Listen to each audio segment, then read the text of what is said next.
The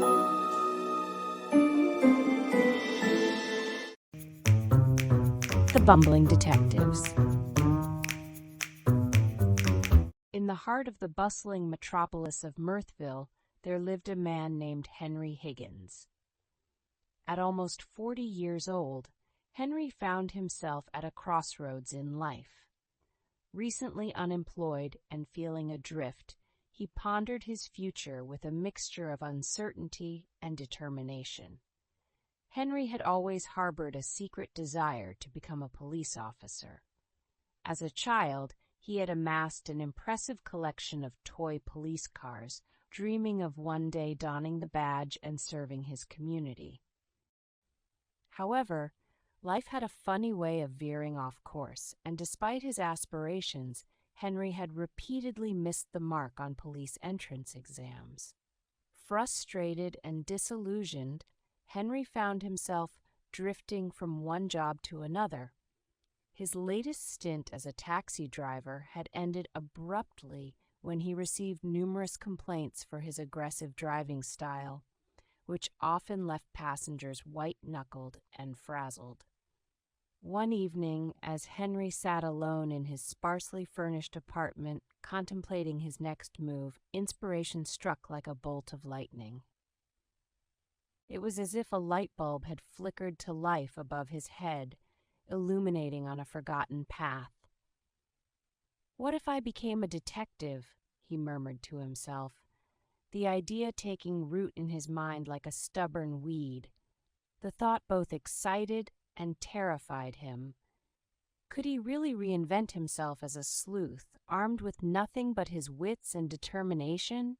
Recalling his childhood fascination with law enforcement, Henry felt a spark of enthusiasm ignite within him.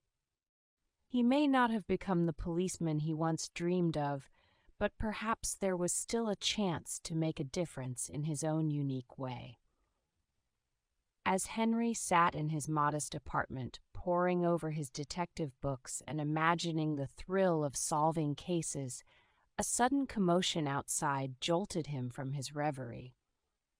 Through the window, he caught a glimpse of flashing blue and red lights as a police car zoomed past, sirens wailing into the night. Without a second thought, Henry sprang into action.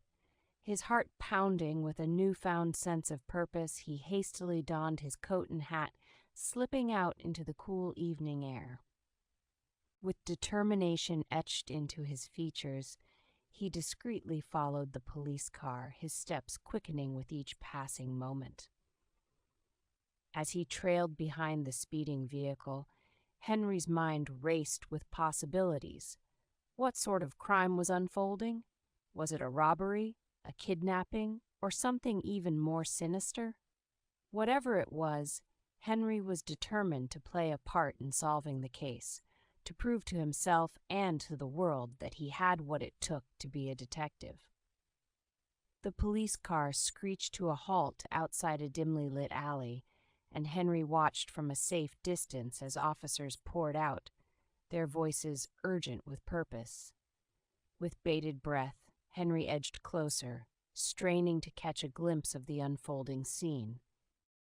In the shadows of the alley, a group of officers huddled around a figure slumped against the wall. As Henry's eyes adjusted to the darkness, he realized with a start that it was a woman. Her face contorted in pain as she clutched at her side. Instinct kicked in as Henry approached the scene, his mind whirring with possibilities. Drawing on his newfound knowledge of detective work, he observed the surroundings with a keen eye, searching for clues that might unravel the mystery before him. Then, in a flash of inspiration, Henry spotted something glinting in the gutter nearby, a shiny object gleaming in the dim light. With a sense of exhilaration, he knelt down to examine it, his fingers trembling with anticipation. It was a discarded necklace, its delicate chain twisted and broken, a telltale sign of a struggle. Henry's heart raced as he realized the significance of the discovery. This wasn't just any crime. It was a robbery gone wrong, a desperate bid for survival in a city teetering on the edge of chaos. With newfound determination, Henry approached the officers, his voice steady as he offered his assistance. Though he may have been a mere bystander moments before, Henry knew that he had the potential to make a difference, to uncover the truth hidden within the shadows. As Henry approached the officers, his heart pounding with excitement and nervousness, he struggled to find the right words. His stutter, a lifelong companion, seemed to rear its head at the most inconvenient of times. Hello, Henry began, his voice wavering slightly as he addressed the group of officers. The detective on duty, a burly man with a booming laugh, turned to Henry with a grin plastered on his face. Well, what do we have here? He chuckled, his amusement evident in every syllable. Henry cleared his throat, determined to make himself understood. I found something. He stammered, gesturing toward the discarded necklace lying in the gutter. The detective's laughter grew louder, echoing off the walls of the alley. You found something, did you? He guffawed, slapping his knee in mirth. And what exactly is it that you found, mister? Henry. Henry managed to choke out, his cheeks flushing with embarrassment. Henry H. Higgins. The officers exchanged amused glances, their smiles widening with each passing moment. Well, Mr. Higgins, the detective said, struggling to contain his laughter, why don't you go ahead and tell us what you found? Summoning all his courage, Henry pointed toward the necklace, his finger trembling slightly. I found this, he said, his voice barely above a whisper. It's a necklace, and it looks like it was dropped during the struggle. The detective's laughter erupted like a thunderclap, echoing through the alley as he doubled over with mirth. A necklace, you say? He gasped between fits of laughter. Well, I'll be damned. Who would have thought that a little old necklace could crack the case wide open? Feeling his cheeks burn with humiliation, Henry took a step back, his hopes of being taken seriously dashed in an instant. With a resigned sigh, he turned to leave, the echoes of laughter following him like a mocking chorus. As he walked away, Henry couldn't help but shake his head in disbelief. It seemed that no matter how hard he tried, he just couldn't seem to catch a break. But deep down, he refused to let the laughter of others deter him from his goal. For Henry Higgins knew that even the most unconventional of detectives had a role to play in the grand theater of justice, and he was determined to prove his worth, one stuttering step at a time. As Henry shuffled away from the scene, feeling dejected and utterly bewildered by the turn of events, he couldn't shake the feeling that he had somehow become the punchline of a cosmic joke. Little did he know, back at the crime scene, the two detectives, John and Jack Hudson, were having the time of their lives, unable to contain their laughter at the absurdity of it all. Can you believe it, Jack? John wheezed, clutching his stomach as tears of mirth streamed down his face. That poor bloke stumbled upon our crime scene like a lost puppy. Jack nodded enthusiastically, his laughter echoing off the walls of the alley. And did you see the look on his face when we started laughing? He chuckled, wiping away tears of amusement. Priceless. The two brothers exchanged gleeful glances, reveling in the sheer absurdity of the situation. Who would have thought that a routine investigation could turn into the funniest comedy show in town? After only 5 years of detective work, the Hudson brothers had become known for their spectacular results. But tonight's events were beyond anything they had encountered before. Jack, Who would have thought that this evening could be so funny? John exclaimed between bouts of laughter. In the midst of all this mess, that H. Henry could easily do stand-up comedy. Jack replied, his voice trembling with laughter. Did you see how determined he was when he came to us?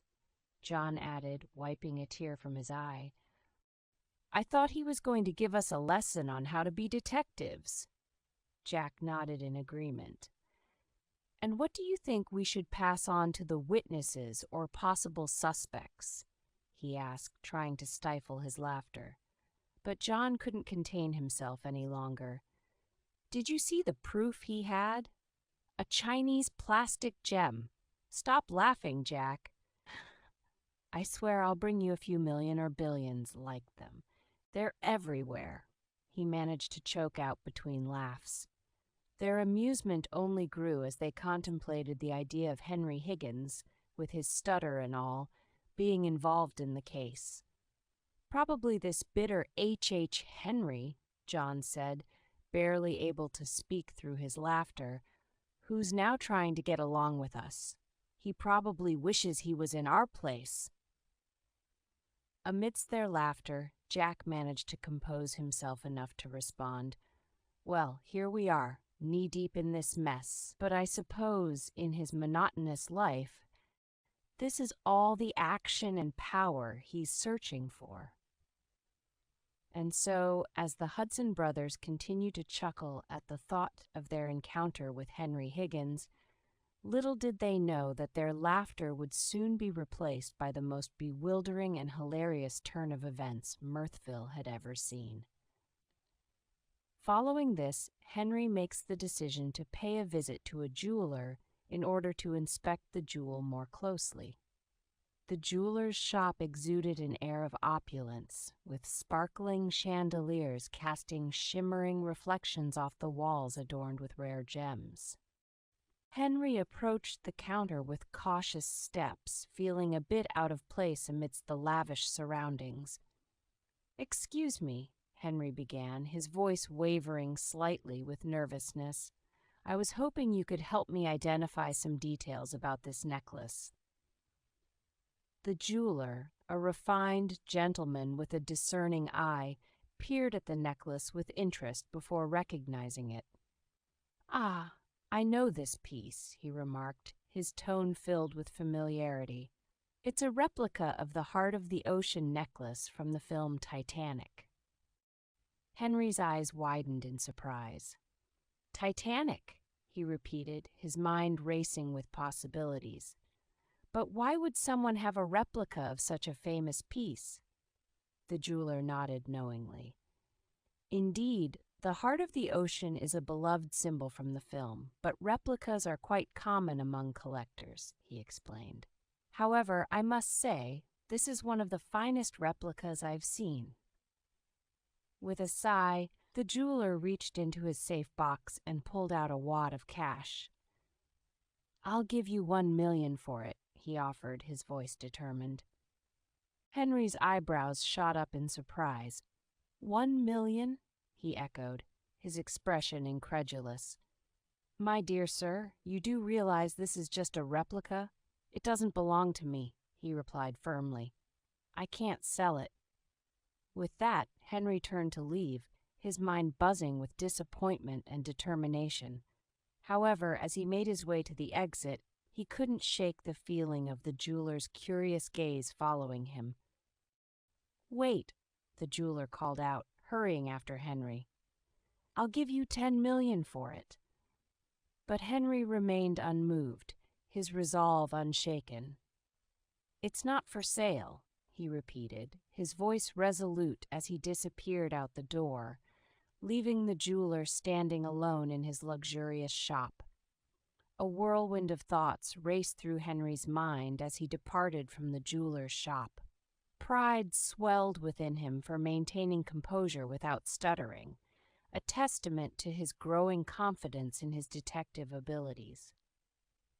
The jeweler's reaction to the necklace fueled his suspicion that it might not be a mere replica. igniting a fervent determination to uncover the truth. As he pondered the possible motives behind the crime, Henry couldn't shake the nagging question. Why would a criminal discard such a valuable jewel? Was it merely a botched theft, or was there a deeper, more intricate plot at play? Contemplating the risks involved in such a daring heist, Henry reasoned that the stakes must be high, suggesting the involvement of multiple parties. The victim's audacity in carrying the jewel with her hinted at a level of fearlessness or perhaps ignorance of the danger it posed. His mind buzzing with theories, Henry's gaze fell upon a nearby newsstand, and instinctively he gravitated toward it. As Henry approached the newsstand, anticipation gripped him. His eyes scanning the headlines for any mention of the shocking crime that had unfolded on the streets of Mirthville. However, to his surprise and dismay, the newspapers remained silent, devoid of any mention of the tragic murder of a 30-year-old woman. Confusion clouded Henry's thoughts as he wondered why such a significant event had seemingly gone unnoticed by the media. Was there a deliberate effort to suppress the story, or had it simply slipped under the radar amidst the chaos of daily life in the bustling city? Regardless of the reason, Henry's determination to unravel the mystery only grew stronger. If the newspapers weren't reporting on the crime, then it was up to him to uncover the truth and bring the perpetrators to justice. As Henry hurriedly slipped into his car, a sense of urgency gripped him, heightened by the sight of a suspicious figure lurking in the shadows behind him. Could he be being followed? Without waiting to find out, Henry revved the engine, his car practically screaming for speed and danger. With adrenaline coursing through his veins, Henry felt a rush of exhilaration as he tore through the streets, his vehicle adorned with a makeshift beacon atop, reminiscent of a police car in disguise. In his frantic pursuit, he suddenly spotted his childhood friend Michael, who looked utterly bewildered by the chaotic scene unfolding before him. "Get in, quick!" Henry urged, his words tumbling out in a frenzied rush. Michael hesitated for a moment, his eyes wide with confusion. "What's going on, Henry?" he stammered, his voice trembling with fear. With a nervous chuckle, Henry explained, his words punctuated by his trademark stutter. I'm a detective now, Michael. I've got a C case to solve." But Michael, ever the voice of reason, recoiled in horror at the madness unfolding before him. "Are you out of your mind, Henry? This is dangerous. I don't want any part of this." Henry's brow furrowed in frustration. "But you have to help me, Michael. You'll be my witness to success," he insisted, his eyes gleaming with determination. But as Henry swerved to avoid an oncoming obstacle, Michael's stomach lurched, and he doubled over in the passenger seat, his face turning a sickly shade of green. "Stop the car, Henry. I can't take this anymore," he pleaded, his voice choked with nausea. As Henry's car screeched to a halt, Michael's panic-stricken face told the whole story. "Henry, what in the world are you doing? This is madness," Michael exclaimed, his voice trembling with fear. But Henry, undeterred by his friend's protests, attempted to reassure him with a hint of stutter in his voice. "Michael, you have to believe me. I'm onto something big here." Michael, who abhorred violence and was prone to anxiety, could barely contain his distress. "But Henry, hitting garbage cans on the street isn't exactly a marker of success," he retorted, his voice laced with nausea. As Michael's complexion turned a shade greener, he doubled over in his seat, pleading with Henry to stop the madness. "Please, Henry, I can't take it anymore. I'm going to be sick," he groaned, his voice barely above a whisper. Henry's brows furrowed in confusion as he glanced around, searching for any sign of the mysterious follower. Michael, who could be following us, Henry? And in what era would someone even do such a thing? Following you? He mused aloud, his trembling with fear only adding to the absurdity of the situation. But as the car came to a standstill, Henry's realization dawned. There was no car following them after all. With a sheepish grin, he turned to Michael, his eyes twinkling with mischief. Michael, still pale and trembling, managed a weak smile in return.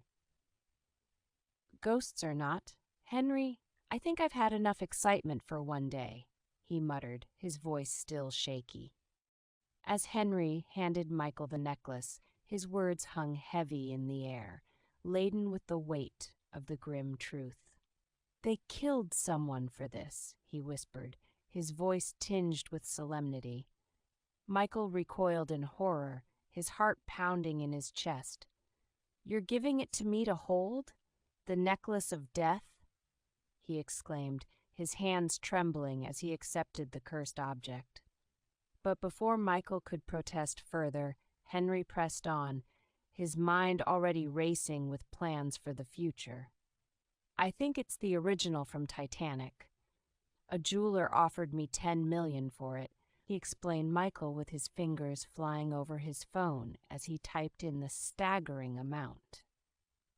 And it's worth $500 million. This could be big business for the jeweler. Henry continued undeterred. But for now, we investigate. We find the criminal, and then we'll see what needs to be done, he declared, his voice resolute despite the danger looming ahead. Henry, look, count how many real diamonds there are. Have you ever held something so precious in your hand? Michael frantically searching. I don't see where he fell. Henry, are you crazy? I told you to catch him, not to tremble, and definitely don't let him fall. As they rummage through the car, Michael accidentally bumps Henry's head. Michael, ouch! Henry, I knew it was dangerous. It had already started. Henry, you'll be dangerous if you don't find him quickly, and your eye will have a new color. Michael trembles in fear as he points behind Henry. Michael, Henry, be careful. Henry, trying to reassure Michael. Michael, I won't do anything to you. You don't have to tremble like that. They suddenly hear a gruff voice from behind, accompanied by the click of a gun. Huge individual. Get out of the car, now!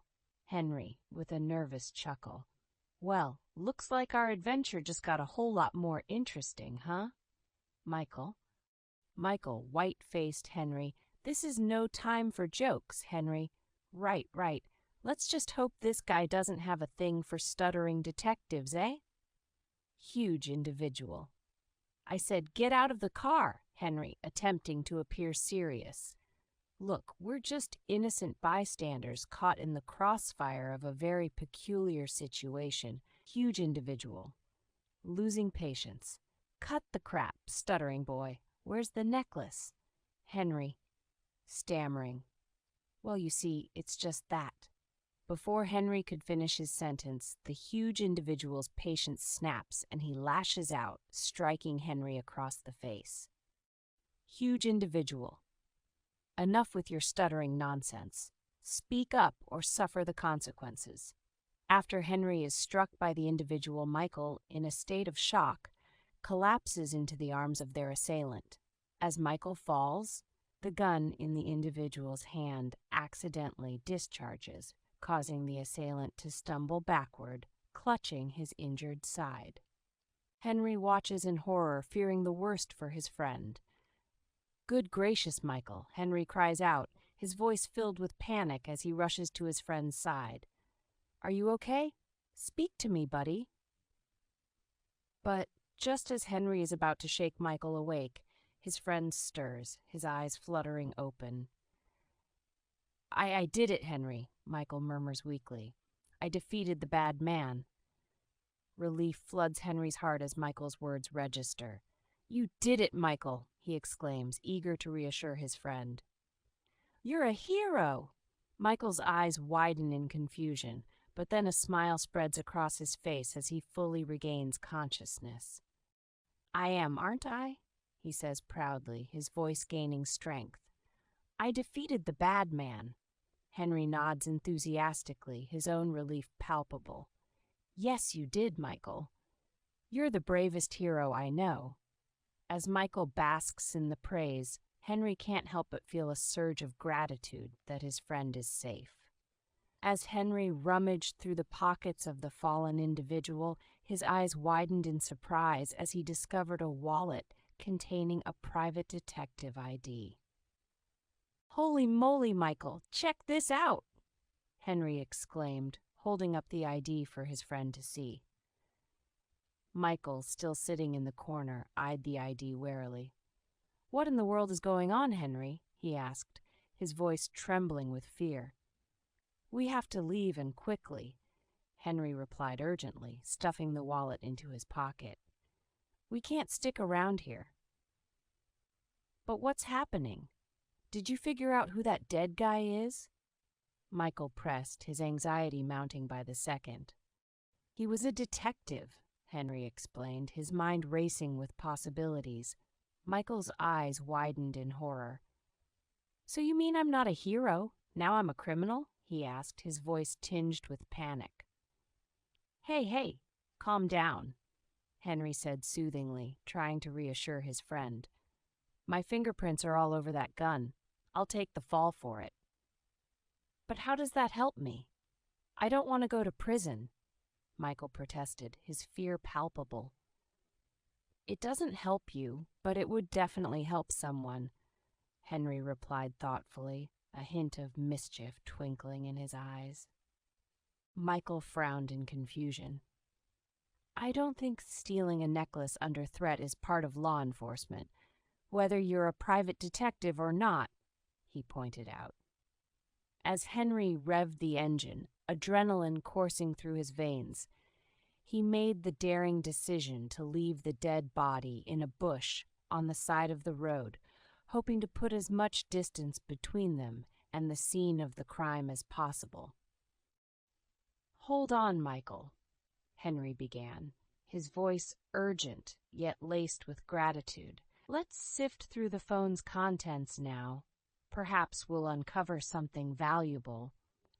Michael nodded, his eyes mirroring a blend of relief and apprehension as he absorbed the flurry of events. Understood, Henry. I'll do my best to find anything useful. But before Michael could delve further into the phone's contents, he felt compelled to express his profound appreciation for his friend's bravery and loyalty.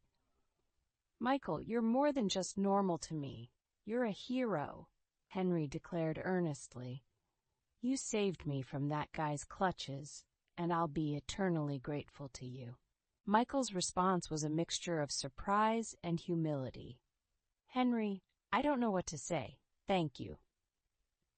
As they continued their frantic journey, Henry couldn't help but interject with a note of caution. Michael, I hope you forget about any potential rewards. Right now, our priority is staying safe and figuring out our next move. Michael furrowed his brow in confusion. What reward? He asked, his curiosity piqued. Well, if we were to return the necklace, there might be a reward involved, Henry explained, his voice tinged with uncertainty. But honestly, that's the last thing on my mind right now. What are we negotiating with if we give the necklace back? Our freedom? Our safety? Michael nodded in understanding, the gravity of their situation sinking in. I see what you mean, Henry. Let's focus on getting out of this mess first. We'll deal with the rest later. Michael, Henry began, his voice urgent yet tinged with anticipation, I need you to check the phone's call history. Maybe we can trace the origin of a particular number. Michael nodded eagerly, his eyes alight with determination. Got it, Henry. I'll see what I can find. Maybe Mary can lend us a hand. Mary?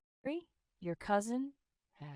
Henry asked, a spark of recognition igniting in his eyes. Of course. She works in the police. How could I forget? Without wasting another moment, Michael reached for his phone. I'm calling her now, he declared, his fingers flying across the screen.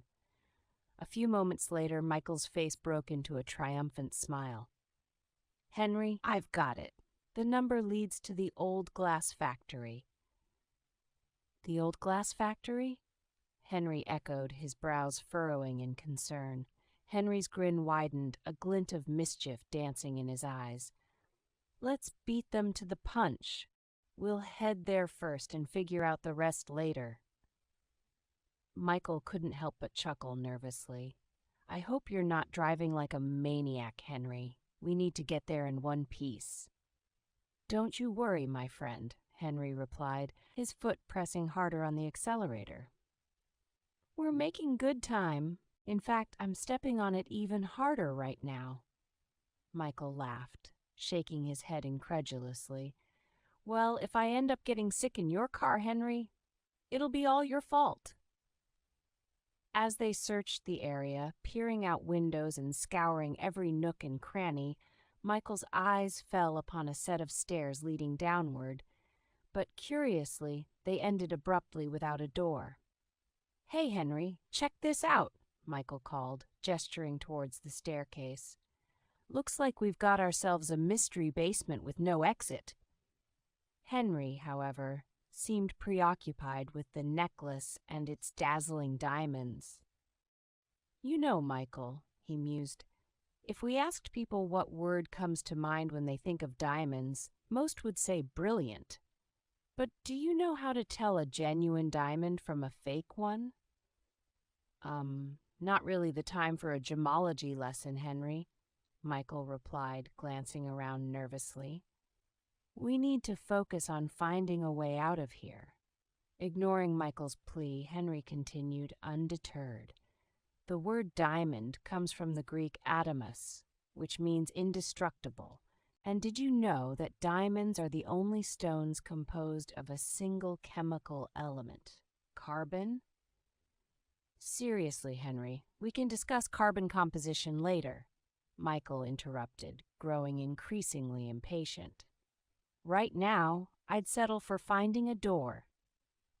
But Michael, before you buy a diamond, it's crucial to distinguish between natural diamonds formed in nature and fake diamonds, Henry persisted, oblivious to Michael's exasperation.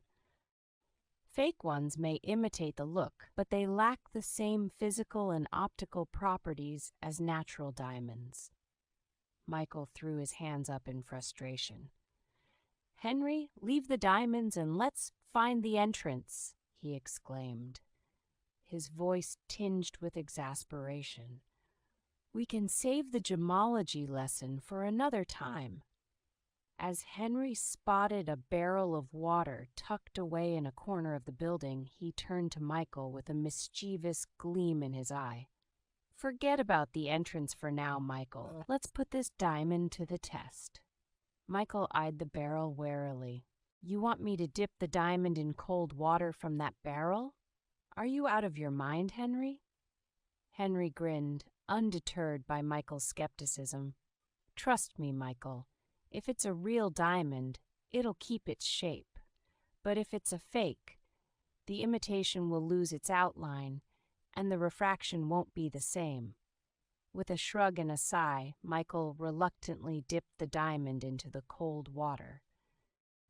As he withdrew it, he blew a breath of steam onto the stone, his skepticism mounting with each passing moment. Clean steam will also help us distinguish a diamond from an imitation, Henry explained, his excitement building. If it's a real diamond, it'll immediately recover, but if not, it'll stay steamed longer. After a few tense seconds, Michael examined the diamond closely. So, how is it? He asked, anticipation tingling in his voice. Henry couldn't contain his laughter as he looked at Michael's disappointed expression. Esti Chiori, it's a fake! A gross fake! What the? Michael exclaimed, his eyes widening in disbelief. You mean to tell me we've been chasing with a fake diamond this whole time? Henry nodded, chuckling at the absurdity of it all. Looks like it, Michael. It appears that my suspicions have been confirmed after all this time. Michael, and to think we could have sold it for $10 million. Henry shook his head in disbelief. You're right, Michael. But why would anyone offer $10 million for a fake? Henry shrugged, a grin spreading across his face. Guess we'll never know, Michael. But hey, at least we had some fun along the way, right? Show me the water test, too. It's incredible what you say, Michael urged, his curiosity piqued. Without hesitation, Henry tossed the necklace into the air for Michael to catch. But instead of gracefully snagging it, Michael lunged forward like a dog after a toy, only to tumble headfirst into the barrel of water. Henry erupted into hearty laughter as Michael emerged, dripping wet but triumphant. Here lies the key to our secret door, Henry, Michael declared proudly, pointing to the handle protruding from the water. Sure enough, as Henry pressed hard on the handle, a door swung open in the floor at the end of the stairs. Henry couldn't help but lavish praise on Michael for his discovery, while Michael strutted like a valiant and brave rooster, leading the way to the secret entrance. Their smiles faded as the room was filled with several voices. Frantically, they began making signs to each other, signaling to hide. As they peeked around, they realized they were standing in front of a laboratory where the jeweler from earlier was coordinating the entire production of fake diamonds. Henry described the scene. The laboratory was bustling with activity, the jeweler giving precise instructions and meticulously checking the quality of the products. Surrounding him were several employees, hanging on to his every word. Then the jeweler's voice rang out, filled with frustration and determination. First Sarah got away, who died, then the recovery detective, and we still haven't found the stutterer. I'm putting a $50 million bounty on his head. Let's put an end to this once and for all. Beside him stood Matthias, his right-hand man, but Henry couldn't help but wonder, isn't it a bit excessive for a clumsy stutterer and a 2-penny necklace? The jeweler turned to Matthias, his frustration evident in his voice. Don't you even now understand that the necklace is not worth 2 pennies? He exclaimed. It's a masterpiece, containing the exact formula for creating perfect diamonds. With a dramatic gesture, he scooped up a handful of the fakes scattered on the floor. Look at these, he continued, his tone filled with conviction.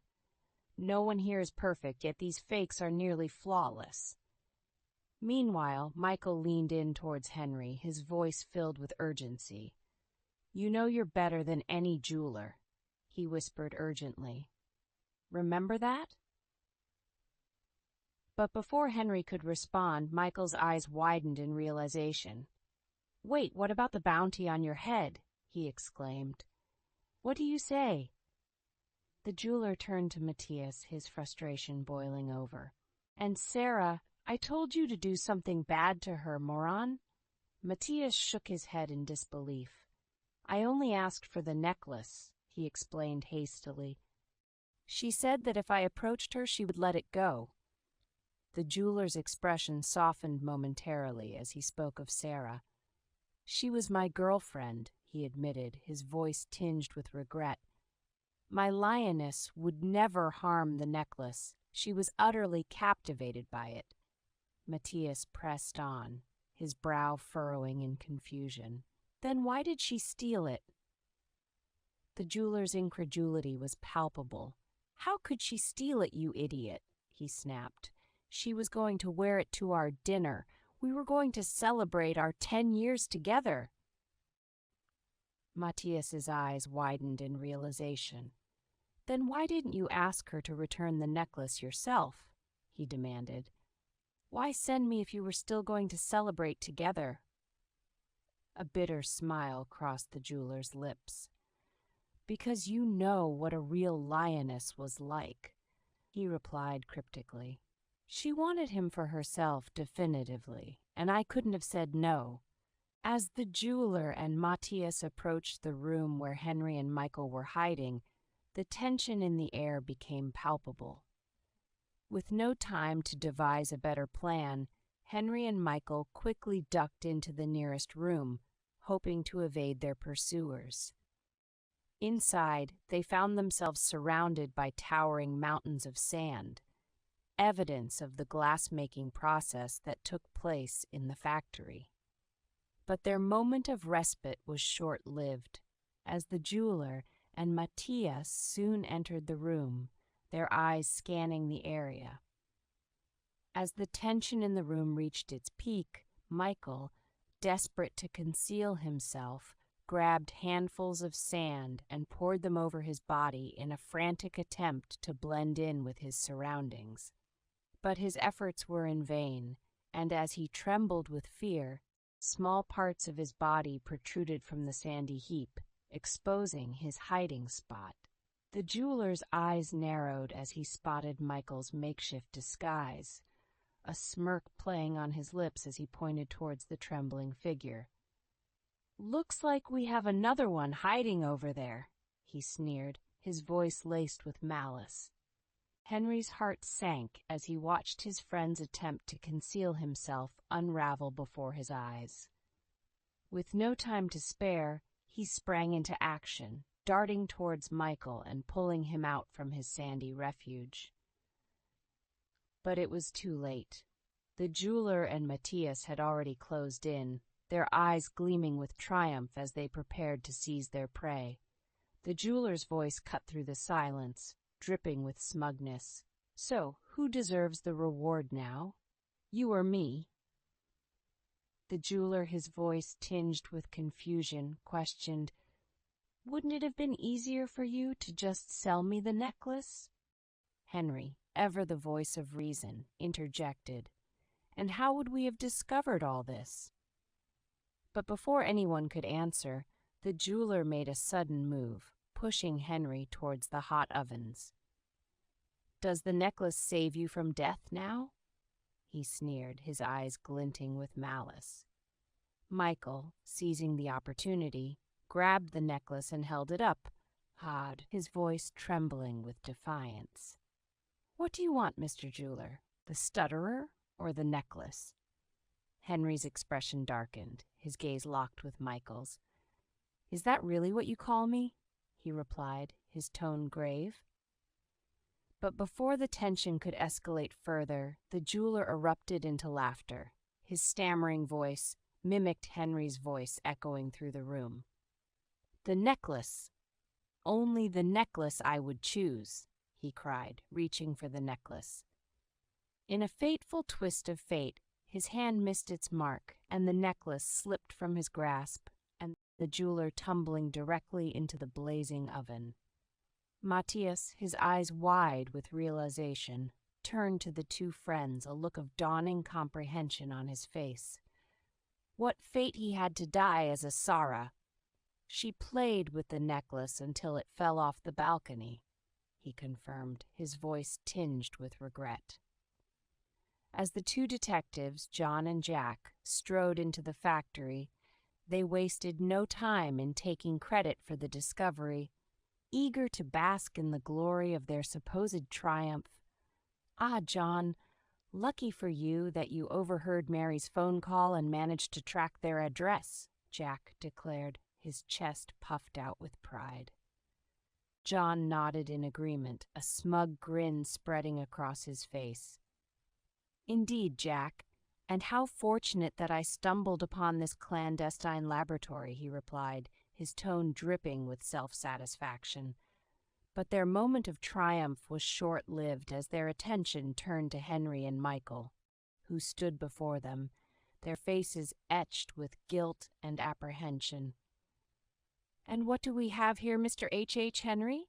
Jack remarked, amusement evident in his tone. A new friend, perhaps? Who's the lucky companion joining you in prison, H. Henry? He quipped, a smirk playing on his lips. As Jack's words sank in, Michael stepped forward, attempting to muster up some semblance of bravery. But despite his best efforts, his legs betrayed him, trembling with fear at the mere thought of being handcuffed. The sight of Michael's faltering steps was all it took to send the two detectives into fits of laughter. Well, look at this friend of yours. John chimed in, chuckling at the sight before him. Henry, ever loyal, rushed to Michael's defense. He's the bravest man I know, saved my life more times than I can count, he declared, his voice ringing with conviction. But Jack and John weren't convinced, their laughter only intensifying at Henry's words. Oh, really? Jack exclaimed, his laughter echoing through the room. And who, pray tell, has been putting your life in danger? As the handcuffs clicked shut around their wrists, Henry and Michael exchanged a nervous glance, their hearts pounding with apprehension at the thought of facing the consequences of their actions. But to their surprise, the chief of police approached them with a smile, his eyes twinkling with satisfaction. Well done, gentlemen, he declared, his voice filled with pride.